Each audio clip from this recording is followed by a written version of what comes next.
Hello, Simone. I'm excited to talk with you right now.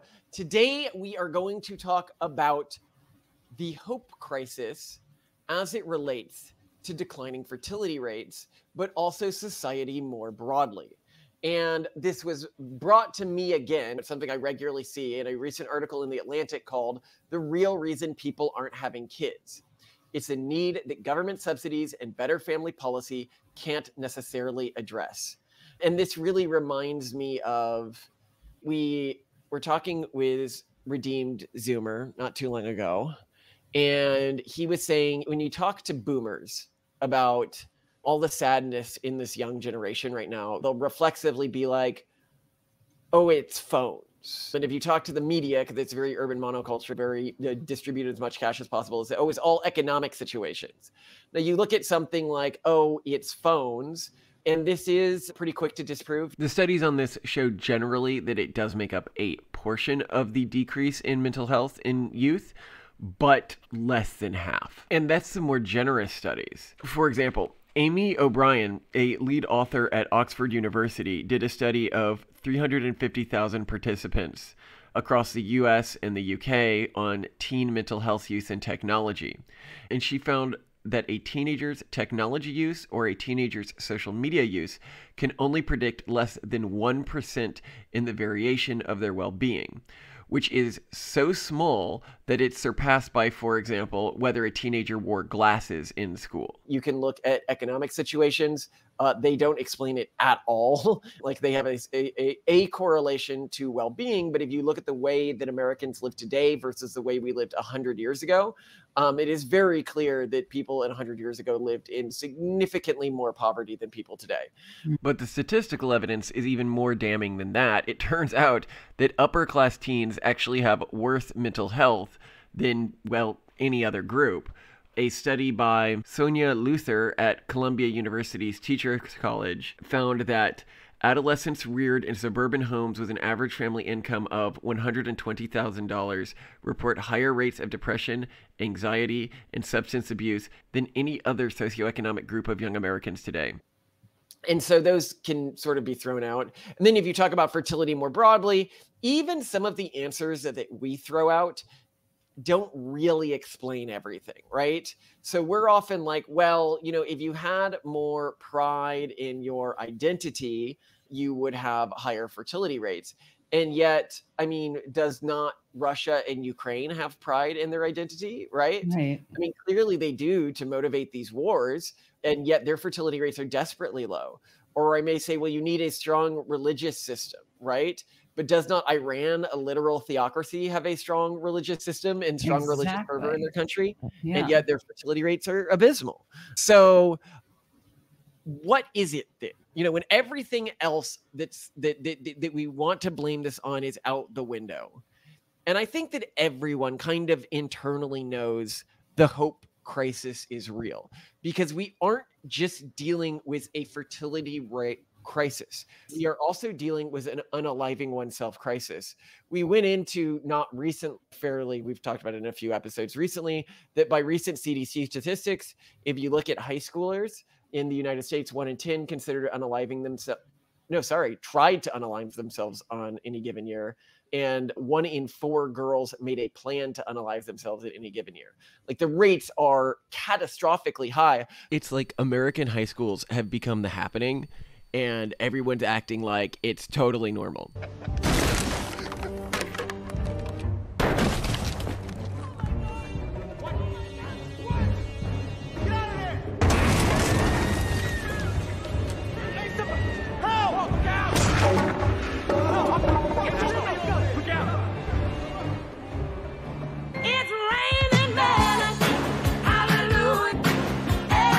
But if you look at the other countries that have fertility rate problems, like South Korea, they also have a really high unaliving oneself problem within the useful generation. And then if you look at countries that have actually pretty robust fertility rates, like Israel, the unaliving oneself rate in Israel is actually on the fairly low side. Interestingly, in Israel, while in places like the US, the unaliving rate is going up, it's been going down in Israel. So here I'm going to pull up a heat map by unaliving oneself rate.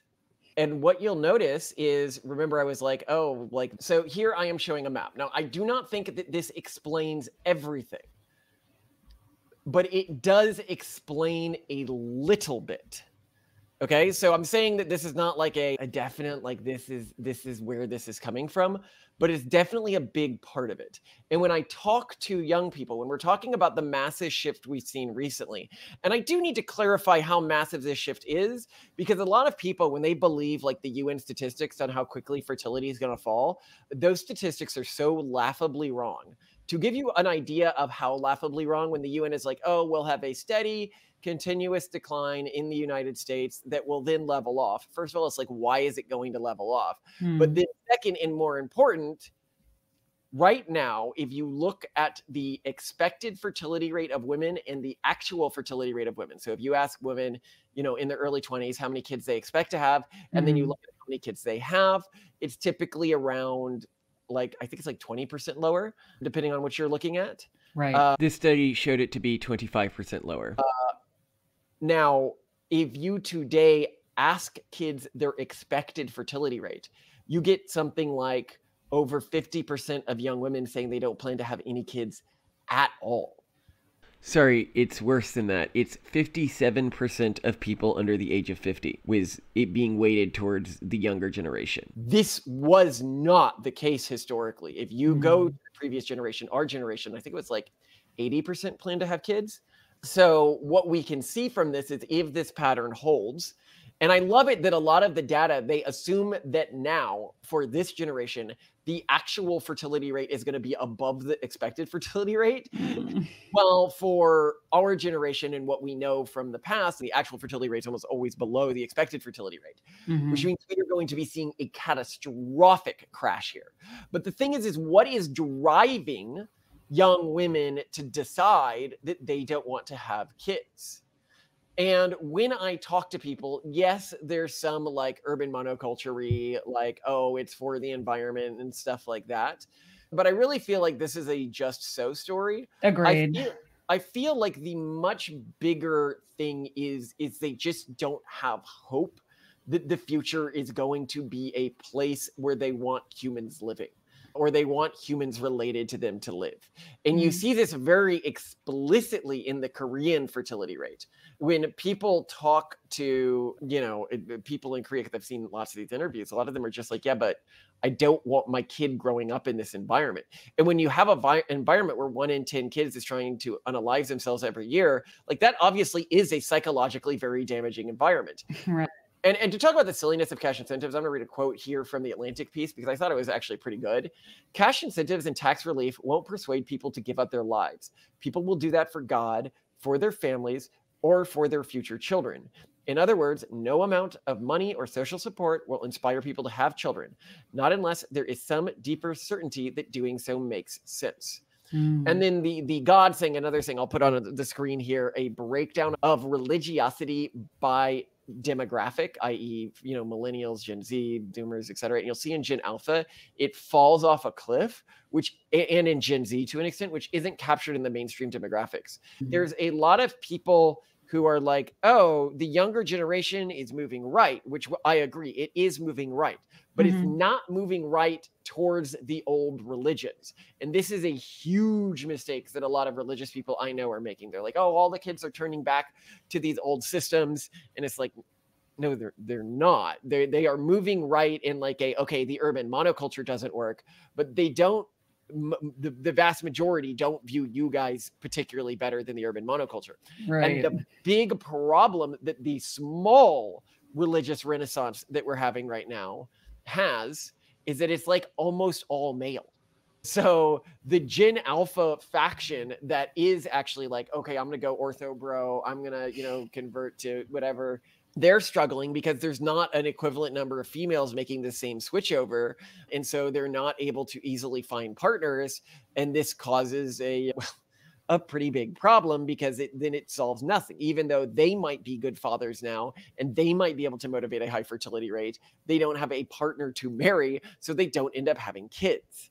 Right. So I wonder what your thoughts are on this.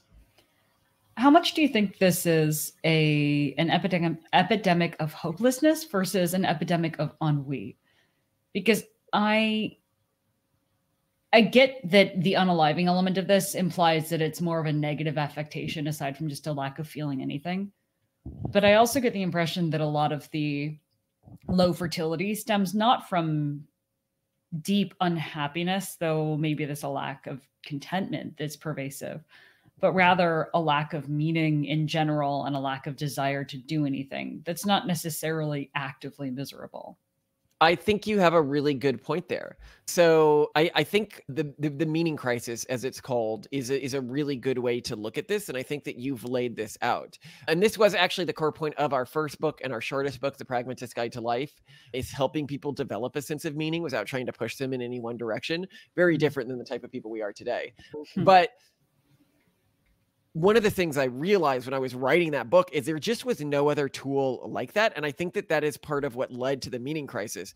So it used to be, if you go back to the 50s and the 60s in the United States, when you went to school, they would teach you what you should live for. Now, it might be wrong, but they gave you a moral system. Then going into... Well, they didn't just do that. They gave you a moral system. They told you how to live, how to date, how to maintain your household, how to navigate in-laws, how to do all sorts of things. We shared a culture that said, here's how to deal with life. And here's also what you do. And of course, that includes getting a job, you know, going to school. No, I agree. But here I'm just specifically in this point talking about the moral system. Meaning. Okay. That's all I'm talking about here. No, I'm talking about your ennui question and what I think it comes from. Okay.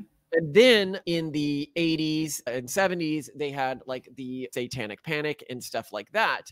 And what this caused was because there are different religious systems in the US, many of these conservative religious systems, yes, unfortunately, this problem started because of conservative religious systems and not the progressives, began to say that schools couldn't teach meaning because, you know, your Protestant evangelical might be afraid that the meaning being taught was a little bit too Catholic, and the Catholic might think it was a little too Protestant evangelical, and the Jew might have a problem with, you know, each of those.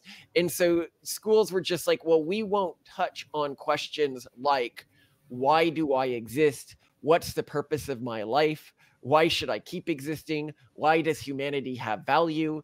And then you go forwards, and then it's the atheists in the 90s who are like, oh, you can't teach these systems. But then if you try to teach an atheist version, the Christians are like, oh, you can't teach these systems. And during this whole time, intergenerationally, meaning was still being communicated to kids to some extent.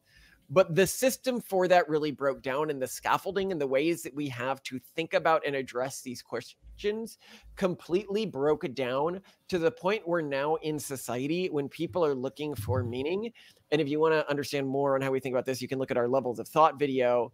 They often look for it in an aesthetic sense. So, you know, this is really what we did a video on. Oh, I'll put a title card here. I forgot his name, but he was some like red pill influencer. And I remember before like major life decisions, he'd be like, oh, what's the most masculine decision I can make in this moment? Yeah. And to an extent, Andrew Tate does this as well with some of his philosophy.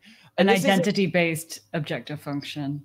Well, it's not even identity. Yeah, it's like an aesthetic-based objective function.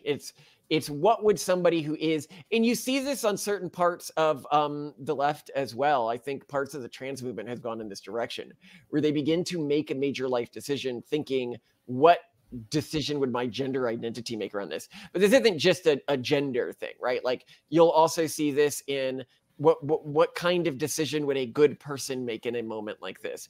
Or what kind of decision would like a good crunchy hippie make in a moment like this? And that these ethical systems have caught on at all shows how barren the landscape was and how unsophisticated the world had become in terms of how we address questions of meaning. And the first book I wrote, and I actually got it copyrighted, and I wrote it in high school, never published it or anything. It's titled Why Do Anything? Because it's when I had this crisis. I was like, why should I do anything? Like, where is value in reality? When I mean like, why do anything? I mean, if I'm, you know, motivating going out of my house at the beginning of the morning, or I'm, you know, choosing which college to get into, I need to be optimizing for something. Mm-hmm. And I think a lot of people, they don't even think, what should I optimize for, right? Like they just think that that's not even a question that they're allowed to ask. Or when they answer it with very unsophisticated and unfulfilling answers, like, my own personal satisfaction, or maximizing positive emotions throughout a population, even though they're just the things that led to our ancestors having the most surviving offspring. Very serendipitous thing to maximize. So, and I think most people know how faulty these logical systems are, but they attempt to maximize them anyway because they just don't have anything else. And I think that a lot of people, when they realize how silly it is, they're like, but those are just the things that led to my ancestors having more babies, and they don't have any good alternatives. They don't have a framework for searching for alternatives. And then they hit this ennui that you're talking about. And so now if you're thinking about something like, okay, should I have a child or not? Or should I go on living or not? And your life doesn't feel good, right? Like you're experiencing en masse negative emotions. You're like, okay, well, because my life is about how many positive emotions I can feel and how many positive emotions I can give my children, then it's clearly not worth living. What's really interesting about this is that the number of positive emotions that somebody today should be feeling, when you look at the wealth that they have access to. When I say wealth, I mean all human knowledge at the touch of their fingers, not really having to worry about starvation, not really having to worry about, many of the things that if you go 200 years ago, you'd expect half your kids to die, right? But people back then, it is clear from the writings, were much more mentally healthy and were much more satisfied with their lives and likely experienced actually less unhappiness than someone today. So one, they don't have a system that can motivate them continuing to live in the current unhappiness of our culture. But two, they've adopted cultural systems that directly lead to this unhappiness. And the cultural systems lead to this unhappiness for two reasons. One, the urban monoculture that we talk about all the time. It sort of is completely built around removing in the moment negative emotional stimuli. Think of trigger warnings and stuff like that, the Hayes movement. But of course, if you remove any in the moment negative emotional stimuli, you're going to become incredibly sensitized to any negative stimuli, right? And then have these massive reactions to them because your body just isn't used to them and focuses on them as the core purpose of your existence, like avoiding them as the core. So of course, you're going to quickly spiral out of control the moment somebody like misgenders you, which should be like a non-issue for a human being, right? But because you're so unused to negative emotional stimuli, you just have no system for dealing with something like that. And it really does cause this spiral and deep unhappiness. But then the second problem is just your sort of mental receptors and way of engaging with the world gets totally fried. I often argue that the way that the urban monoculture teaches things like how we should relate to pleasure and self-affirmation is like eating a bowl of sugar every morning instead of cereal, like just literally like sitting up to a table and pulling a bowl of sugar, like this belief that, well, like even the idea, for example, we did an episode recently on PrEP, which is a drug that you really only need if you are regularly going to orgies and sleeping with people who you don't know well enough to know whether or not they have AIDS. Because if you're in a marriage and you're on modern AIDS drugs, you will be something called U equals U, which means very low rates of transmission. So it's like really like just an orgy drug. And the government, Obamacare, mandated that it's on all of our insurance plans, and a ton of states in the United States like pay for it. And so you look at something like that, like orgies are a human right in this government, which is kind of wild. They're not considered like a lifestyle choice. They are considered like a literal human right, because that's why the government has to fund it, right? Like if it was a lifestyle choice, like having a nicer house or a nicer car or something like that, then the government would be like, well, obviously we're not going to upgrade you there, or I want to take a trip every year because it makes me feel better. It's like, so why is this different from those types of things? It's different because it kind of is considered a human right to these groups. These unemployed men have been having sex for several days. We're doing the only thing we can do. We're trying to turn everyone gay so that there are no future humans. Present day America #1. Yeah, America! That we've entered this moment where going out and doing whatever makes you feel good in the moment, whatever your basal emotions are telling you to do, has increasingly become seen as a human right in these groups, while at the same time being affirmed for whatever you want to believe about yourself. Has also, I'll put on screen here because it was shared with me by one of our fans and I just found it wild, is there is a movement right now to try to normalize being a Therian and to build surgical techniques to get people to align more with their, sorry, for people who don't know, furries are people who go to conferences for fun and have these foursonnas, which are like these pretend animal identities. Totally cool with that. Therians are people who think that they're actually those animal identities in the same way that like a trans person thinks that they're actually a different gender than the gender they were born. And I'm not saying that to diminish trans people. I'm just saying that they literally would liken themselves to trans people if you asked a Therian this. Well, that's how far this has gone at this point, that they're like, yeah, we need to start developing surgeries and this is how you could do a muscle graft to look more like a canine and stuff. And I'll put those images on screen because it's really fascinating to me how thorough they've gone with this stuff. If you'd like to check out this organization yourself, you can go to freedomofform.org, and it is a nonprofit registered in the United States. Having registered nonprofits before, I know that means it is definitely not a joke because it's not easy to do. Also, to clarify our position on this stuff, it is not that we are, anti-Therian. Exactly. It's that we are anti-caring at all the way your identity is perceived by other people. It just shouldn't be important. You should have a higher purpose in life than affirming a specific identity you want to believe about yourself, likely some sort of consequentialist action on reality. For example, saving a collapsing society, making humanity better, giving your kids a good life. And what we are so against is the normalization of focusing first and foremost within your life on how you are perceived by the world and how you perceive yourself, because neither of those things should matter at all, or like not more than like 0.5% of an individual's mental effort. But when your entire life becomes about, people can be like, come on. Mainstream culture is not obsessed with being able to affirm yourself, with whatever you become, being constantly affirmed for whoever you happen to be. And I'm like, then how common is the statement, learn to love yourself? Learn to be comfortable with yourself. Learn to care for yourself. Whereas within any traditional culture, they would have said, learn to become somebody worthy of loving.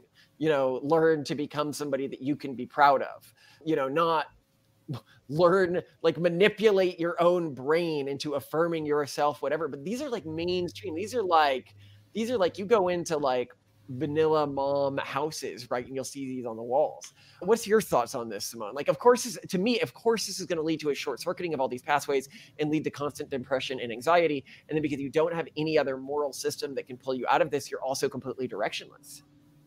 Yeah. And I think this is pretty self-explanatory and something we discuss a lot in our materials and in our podcast as well.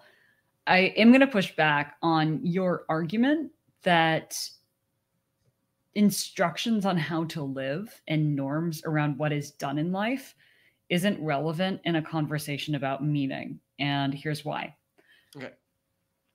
People's explanation of meaning is often, and you've already alluded to this earlier in our conversation, a just so story resulting from someone's lifestyle choices. So you alluded to the person who, that archetype of someone who says, I'm not having kids because the environment is falling apart, or humanity is in a terrible place right now, or whatever, insert excuse. And I think that's a product of the way that they live and the culture that they've surrounded themselves with. And if instead we were to give people the steps that lead to a life of a different type of meaning, that they would come to a conclusion that gives them that meaning.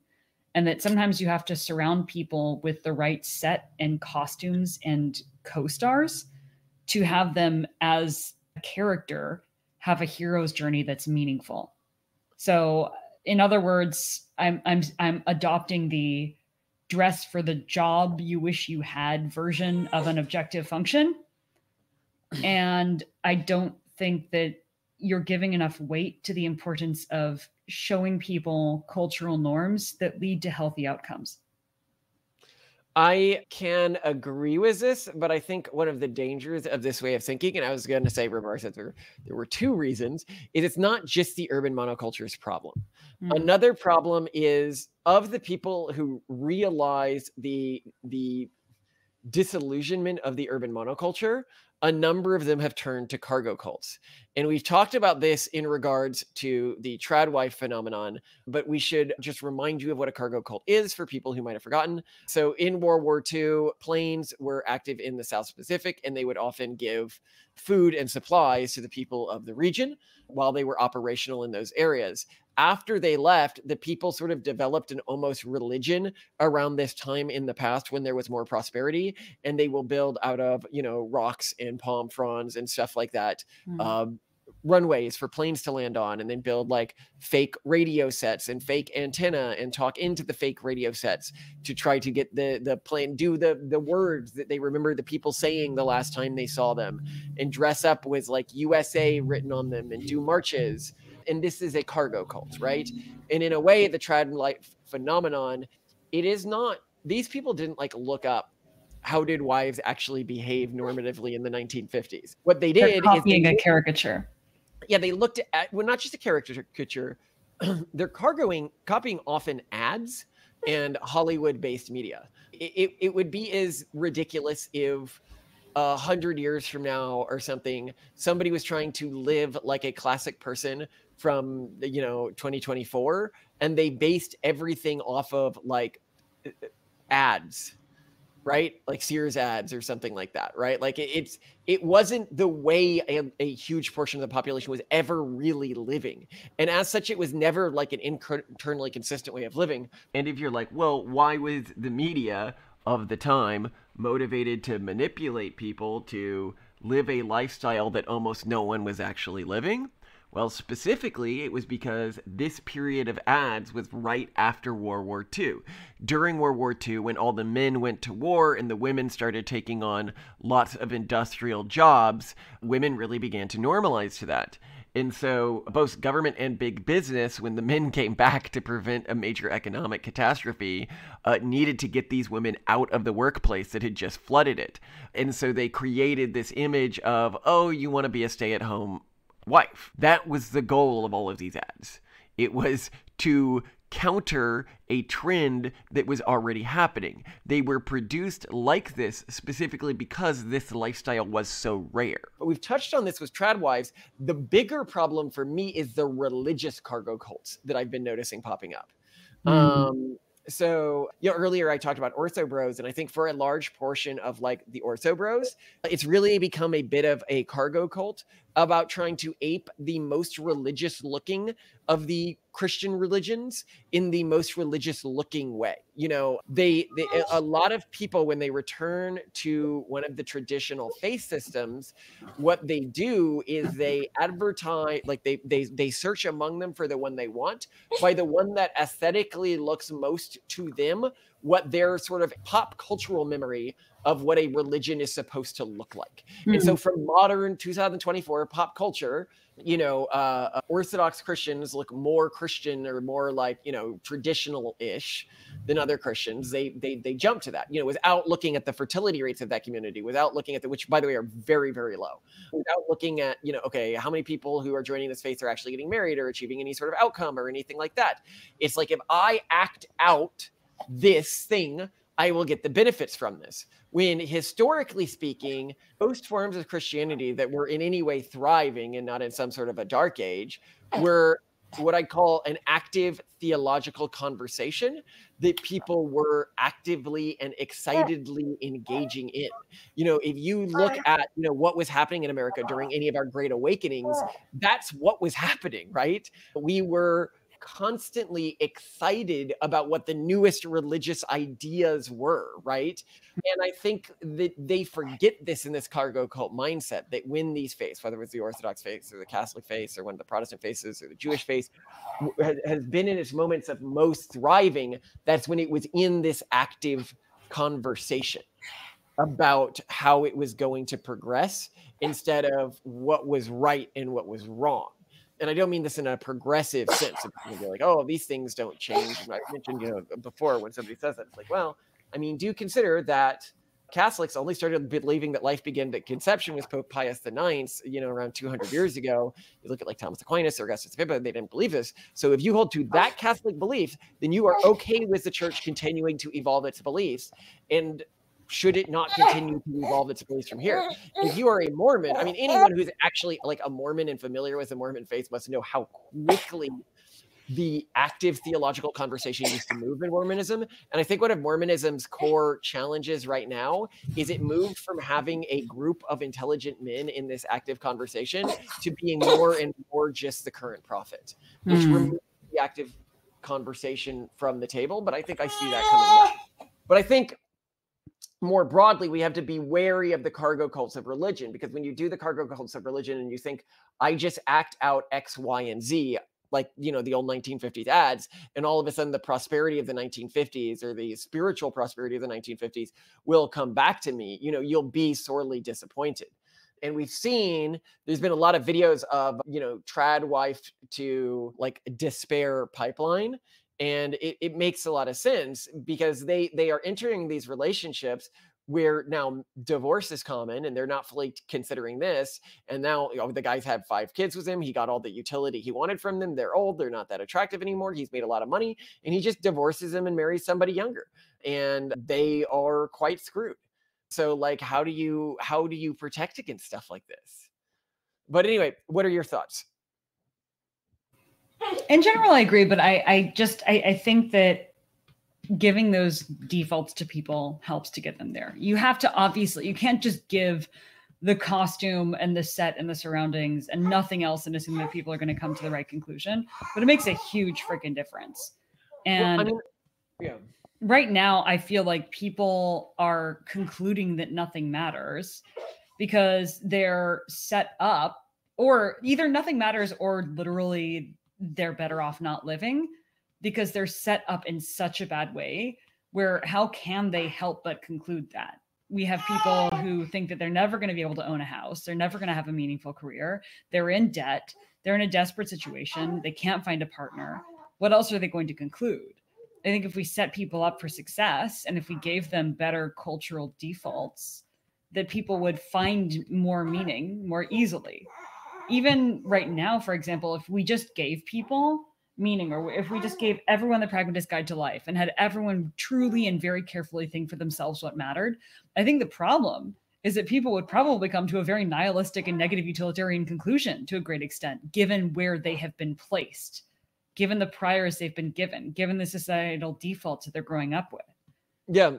Well, so and then I guess that to me, this is why I think a lot of people wonder why we risk our reputation on projects like techno-puritanism. If you want to learn more, you can go to technopuritan.com, or you can check out our tract series on YouTube, which is sort of a religion that we now believe, but we're also in the process of, not really a religion, it's more like a Christian denomination that we're in the process of fleshing out and building and trying to determine, from going back to the original text, what do we think this part actually meant? What do we think this part actually meant? And a lot of people can be like, why would you risk your reputations on something like this, given all of the other important stuff that you're working on, like the pronatalist advocacy? And the core answer is because I think that this is literally as core to the pronatalist advocacy as anything can be, as core as the Collins Institute. If we can't find or engage in an active theological conversation about how we find meaning in life, like our ancestors did, we are pretty screwed generationally speaking. And people are like, why can't you just go back to one of the old traditions? And it's like the old traditions have shown more resistance to the urban monoculture than other things. They have shown higher fertility rates, but they're still losing. They're still losing.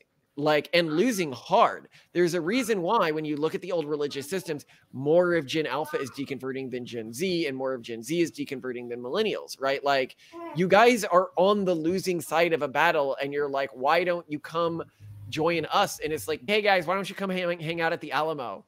Like, I know we're under siege, but I think I got this. It's like, no, you are clearly in a bad situation right now. But I am encouraging you to maybe fortify differently or get out of the Alamo? Because if the statistics continue in the way that they're moving right now, you will be decimated by the time you get to the other side of this. One piece of advice I may commit to the audience here is I get the impression that people from some of these religious traditions think that they can instill confidence in the tradition from an outsider by denying the problems that they're facing. And trust me, it really does the exact opposite. The two faiths that are most common to do this are the Catholics and the Orthodox, where with faiths that don't really seem to have this problem at all. You're looking at groups like, Mormons and mainline Protestant groups. So like if I go to a Mormon and I'm like, wow, you guys have a major deconversion problem right now, they're like, yeah, we do have a major deconversion problem, and here's how we might work on it. Or, your fertility rate's dropping a lot. They're like, yeah, and here's some ideas I have for it. But often when I go to Catholic or Orthodox groups about this, they'll be like, no, we don't. We don't have that problem.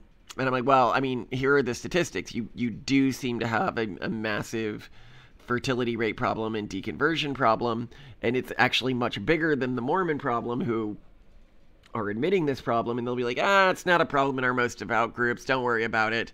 And I'm like, well, I mean, even if that's true, you look at this statistic, the devoutness of your groups doesn't seem to correlate that highly with things like their propensity to use Plan B, even though that's a direct sin within the tradition.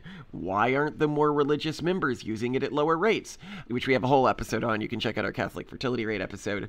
But I don't know, it is very interesting to me how culturally different groups are and how they relate to problems. And I really fear this denying that the problem exists strategy is going to be effective in a modern era at addressing it. I guess that the assumption is, like, I'm trying to figure out why these two groups, specifically the hierarchical groups with large bureaucracies, deny their problems at a much higher frequency than other groups that I've seen.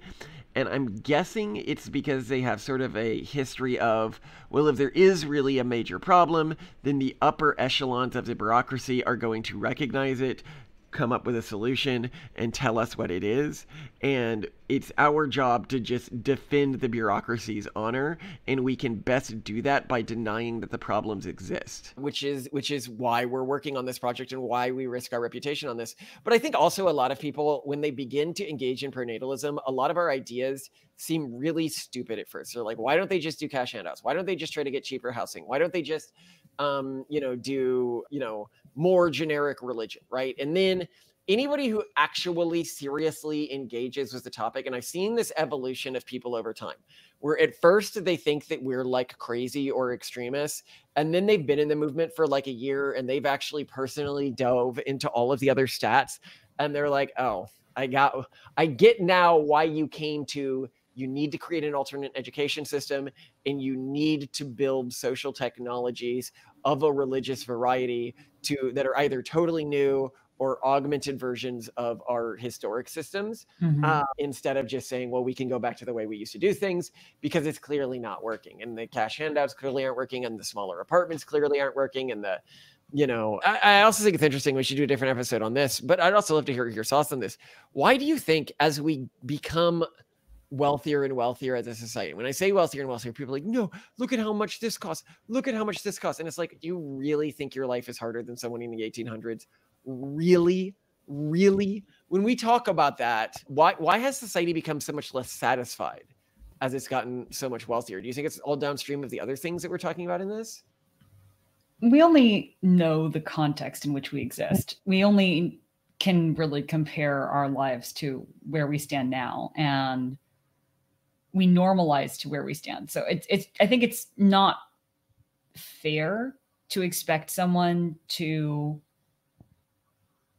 consider their situation as though they had just stepped off the lifestyle of their ancestors, if that makes sense. We're just not really wired to do that. We're wired to look at where we stand vis-a-vis our peers, but not where we stand so vis-a-vis then our ancestors. that is where you get in social media a bit of the downside, which is the peers that you are being shown are the peers that the most other people are looking at. Yeah, instead of Typically, the average human, right? Which is kind of the peers that are near the top of our society, which Yeah. causes things like women to completely misjudge what the average male looks like, men to Yeah. misjudge what the average female looks like, people to misjudge, what is real expected wealth for them, what is real expected societal outcomes for them. So you might be right there. I often have people be like, oh, Simone is mid, but you guys really seem to like each other. And I'm like, okay, dude, go to an airport, look around, see how long it takes you before you find somebody who is over 30 and anywhere near Simone's level of attractiveness. Oh, if you think no, you're I think definitionally in the top 1% of attractiveness for your age range. Just if you look, guys, isn't he the best? Oh my God. No, because people don't judge by public spaces. But that's very true. It is the top, not even 1%, but 0.01% that we're really primarily looking at on YouTube. And of course, not even that, but the top 0.01% with a filter on, with makeup, with the best possible camera angle, the best photo of 50. So it's not great. This reminds me of a little experiment I ran with Simone once where you still didn't believe me that I was like, no, that's just use. You pointed out a few people in an airport and you're like, they were nearly as attractive as me. And I was like, Simone, that girl is 17 or 18 years old. And you're like, nah. So then later we were at an event where we had to go to a nightclub venue for an industry event. So it had people of all different ages, and everyone going in there underage had to get an X on the back of their hand. I said, look around the room, Simone, and see anyone who you think is more attractive than you. And she'd point people out, and then I'd walk around to an angle where I could see their hand, and it was always an X. And I was like, you misunderstand how much use, beauty. It is insane, especially in women, how much beauty is not even beauty. It's just signs of youth. It's insane. It is completely insane. It just is, though, often. And people completely miss this. And I am very defeatist about this in an online environment because it causes people to make missed expectations, but also about their life and trips. Okay, when you're, for example, judging how often you should take trips online, people are going to disproportionately post when they're taking a trip. Obviously. Because you always have the trip album after the trip. That's where you have the camera. What are you going to take photos of in your day-to-day life that you haven't already taken a photo of? And so people create these norms where one of my cousins was like, well, your kids won't be able to go on trips because you're having so many of them. And it's yeah, but my ancestors didn't go on trips, and I'm denying a human the chance to live over that. And another thing that they'll notice, people are no, housing costs so much more these days. That's why. And I'm like, well, you could just choose to live with other people. And they're like, well, come on, you can't raise kids in an environment like that. And I was like, remember the 1800s thing I noted here? This house was in use during the 1800s, the ones that we live in. And it had 4 or 5 different families living in it back then. People used to live like sardines. Where I grew up historically, which was Dallas, I hung out with a lot of recent Hispanic immigrants. And they'd often have 3 or 4 related families in very small houses. Totally. This is a cultural expectation that you have created for yourself that doesn't really even improve your quality of life that much. Sharing a house with other people really doesn't negatively impact quality of life that much. I know that's a sin to say, but it really doesn't. Well, and this is what really blows my mind about our lifestyle. If you're a severe introvert, I was genuinely worried that I would never get to be alone again, that our kids would never leave us alone again. Many of our kids, not all, but many of them are extreme introverts as well, who love being around their siblings, but also really love their alone time, even alone time from us, which is just so awesome. So it can happen. Dreams can come true. Or you marry a partner who handles that stuff for you. Well, yeah, but also both of us, I think, are pretty genetically introverted. And that means that it should not have been a surprise to me that we would have children who tend to appreciate time alone. Which is great. Appreciate time alone. I love the way you put it. The finer things in life. But no, I mean, there's always ways in the modern environment to I mean, as a, you know, if you look at AI these days, for example, you can live like any fantasy you want to live, right? With the chatbots and stuff like that. Yeah. You live in such an area of, I think, stimulational wealth that because you're making these miscalculations about what should be normative for you and what you should expect before having kids, you know, it's not happening. But yeah, this is why I think vitalism itself is like the vitalist movement and the pronatalist movement these days are like 1-to-1 in terms of the people I see cheering for them and stuff like that. Like Richard Anania often talks about the vitalist movement. And I'm like, yeah, and you know, also pronatalist, right? So we've got to rekindle that historic vitalism and the vitalism which motivates sacrifice in one's behaviors, but also the pleasure that can come from sacrifice and austerity that I think as a culture we have forgotten. Yeah. Bring back vitalism. We'll get there. I think we're on our way. I think we're on our way as a society. Anyway, I love you to death, Simone. I love you too. And what do you want for dinner?